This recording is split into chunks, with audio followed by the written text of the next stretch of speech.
షర్మిలనేమో కేంద్రానికి రాష్ట్రం తాకడ పెట్టి జగనని విమర్శిస్తారు.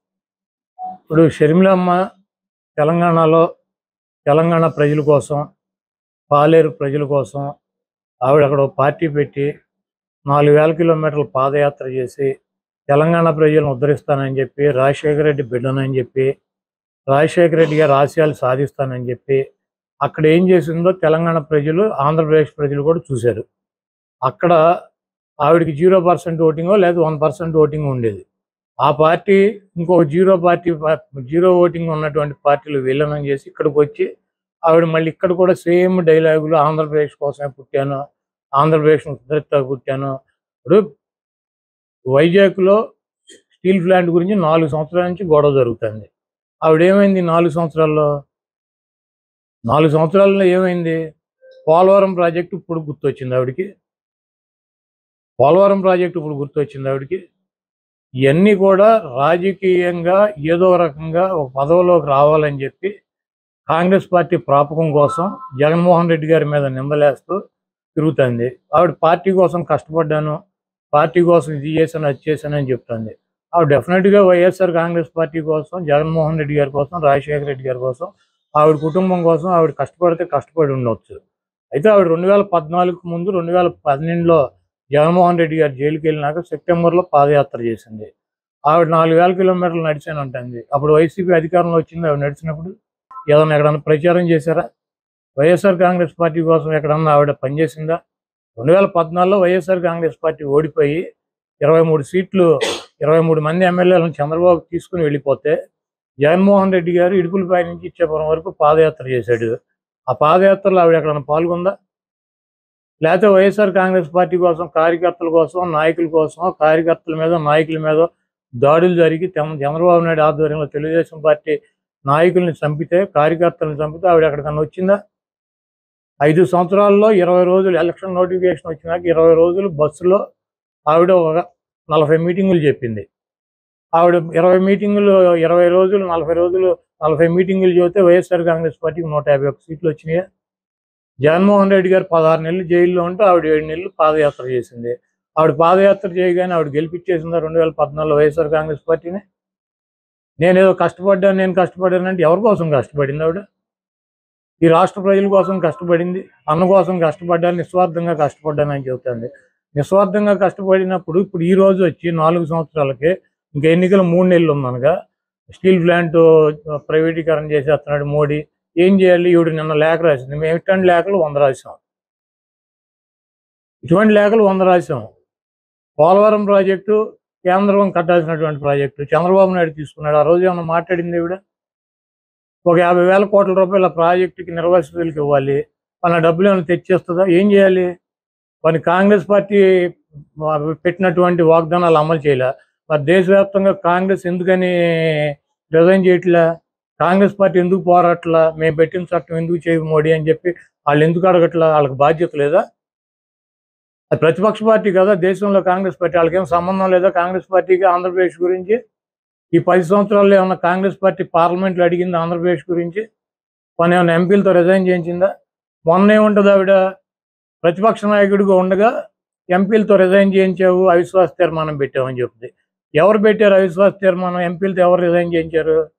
చంద్రబాబు నాయుడు గారి పార్ట్నరు, దత్తపుత్రుడు పవన్ కళ్యాణ్ ఆ రోజు జగన్మోహన్ రెడ్డి నీకు దమ్ముంటే అవిశ్వాస తీర్మానం పెట్టు, నేను ఢిల్లీ వెళ్ళి డిఎంకేతో మాట్లాడతాను, అట్లాగే కర్ణాటక వెళ్ళి దేవగౌడ్ గారితో మాట్లాడతాను, పశ్చిమ బెంగాల్ వెళ్ళి మమతా బెనర్జీ గారితో మాట్లాడతాను, యూపీ వెళ్ళి వాళ్ళతో మాట్లాడతాను, బీహార్ వెళ్ళి వీళ్ళతో మాట్లాడతాను ఆయన చెప్పాడు. నువ్వైతే మాట్లాడి మేము అవిశ్వాస తీర్మానం పెడతానని పెట్టాం. పెడితే చంద్రబాబు నాయుడు వచ్చి నేనే పెడతానని చెప్పి ఆయన పెట్టాడు. పవన్ కళ్యాణ్ కదా అవిశ్వాస తీర్మానం పెట్టి జగన్మోహన్ రెడ్డి నీకు దమ్ముంటే వాళ్ళందరితో మాట్లాడి నీకు మద్దతు తెలిపిస్తానని చెప్పింది. నువ్వు మాట్లాడు, దమ్ముంటే కాంగ్రెస్ పార్టీతో మాట్లాడు, మోడీ గారి మీద అవిశ్వాస తీర్మానం పెట్టించు. ఆ రోజు పవన్ కళ్యాణ్ తీసుకున్న పాత్ర నువ్వు తీసుకో. గతం మర్చిపోయి ఏం జరిగిందో మర్చిపోయి జగన్మోహన్ రెడ్డి గారు అవిశ్వాస తీర్మానం పెట్టాడని చెప్తుంది ఆవిడ. కనీసం ఈ రాష్ట్రంలో ఏం జరుగుతున్నాయి పరిస్థితులు కూడా ఆవిడకి తెలవనటువంటి పరిస్థితి.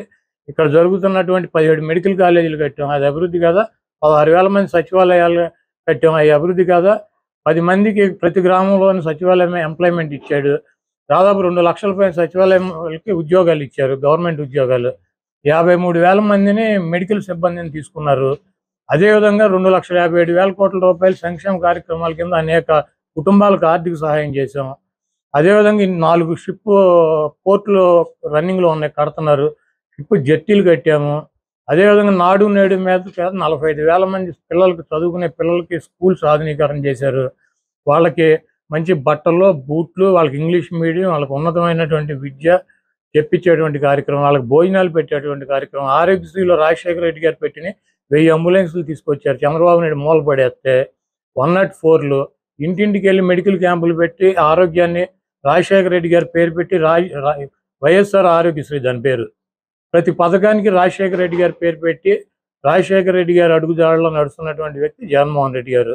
మీకేమన్నా తగాదాలు ఉంటే, మీకేమన్నా అంటే పర్సనల్గా మాట్లాడుకోండి. ఊరిని ఆ కాంగ్రెస్ పనికిమాలిన పార్టీలో చేరి రాష్ట్రాన్ని సర్వనాశనం చేసి విడగొట్టినటువంటి కాంగ్రెస్ పార్టీలో చేరి ఆ పనికిమాలినటువంటి తీసేసిన తహసీల్దారులాగా ఆ 10 మంది పనికిమాలిన నాయకులను వేసుకుని రాజశేఖర రెడ్డి బిడ్డ, రాజశేఖర రెడ్డి బిడ్డ, రాజశేఖర రెడ్డి బిడ్డ అని తెలంగాణలో ఆయన పరువు తీసి ఆయన పేరు మీద పార్టీ పెట్టి ఆ పార్టీని తీసుకెళ్లి మూసీ నది లాంటి కాంగ్రెస్ పార్టీలో కలిపి ఇక్కడికి వచ్చి జగన్మోహన్ రెడ్డి గారి మీద నిందలో జగన్మోహన్ రెడ్డి గారిని విమర్శిస్తుంది. ఇదంతా కూడా మంచి పద్ధతి కాదు.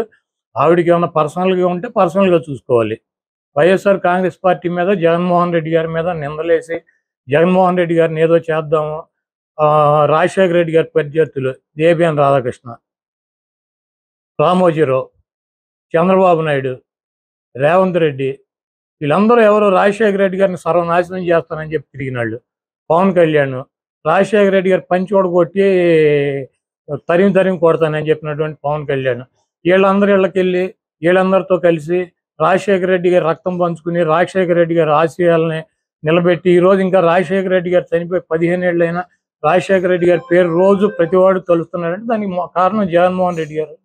తండ్రి పేరు నిలబెట్టినటువంటి తనయుడిని నాశనం చేయటానికి వచ్చి ఇవన్నీ కూడా రాష్ట్ర ప్రజలు గమనిస్తున్నారు. తప్పకుండా కాంగ్రెస్ పార్టీకి, సోనియా గాంధీకి, రాహుల్ గాంధీకి మాడు పగిలిపోయేటట్టు ఈ రాష్ట్ర ప్రజలు ఈసారి 0% ఓటింగ్ ఇస్తారు. ఇంకోటి చెప్పుద్ది ఆవిడ ఏ రోగానికైనా ఒకటే ట్యాబ్లెట్. పోలవరం అవ్వాలన్నా కాంగ్రెస్ అధికారంలోకి రావాలి, ప్రత్యేక హోదా రావాలన్నా కాంగ్రెస్ అధికారంలోకి రావాలి, స్టీల్ ప్లాంట్ అయినా కాంగ్రెస్ అధికారంలోకి రావాలి, ఏ సమస్య తీరాలన్నా కాంగ్రెస్ అధికారంలోకి రావాలని చెప్పింది. అసలు కాంగ్రెస్ పార్టీ ప్రతిపక్ష హోదా వచ్చే పరిస్థితి ఉందా ఈరోజు రాష్ట్రంలో? మోడీ గారికి 350 సీట్లు వస్తాయని చెబుతున్నారు. నరేంద్ర మోడీకి 350 సీట్లు వస్తాయని ప్రతి సర్వేలన్నీ చెబుతున్నారు.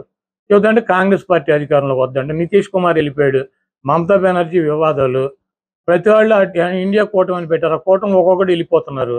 ఈరోజు కాంగ్రెస్ పార్టీ ఏంటి అధికారంలోకి వచ్చారు? రాహుల్ గాంధీ అక్కడ ఎంపీకి గెలుస్తాడా? మొన్న యూపీలో ఓడిపోయాడు. ఈసారి సోనియా గాంధీ, రాహుల్ గాంధీ అసలు ఎంపీలకు గెలిచే పరిస్థితి ఉందా?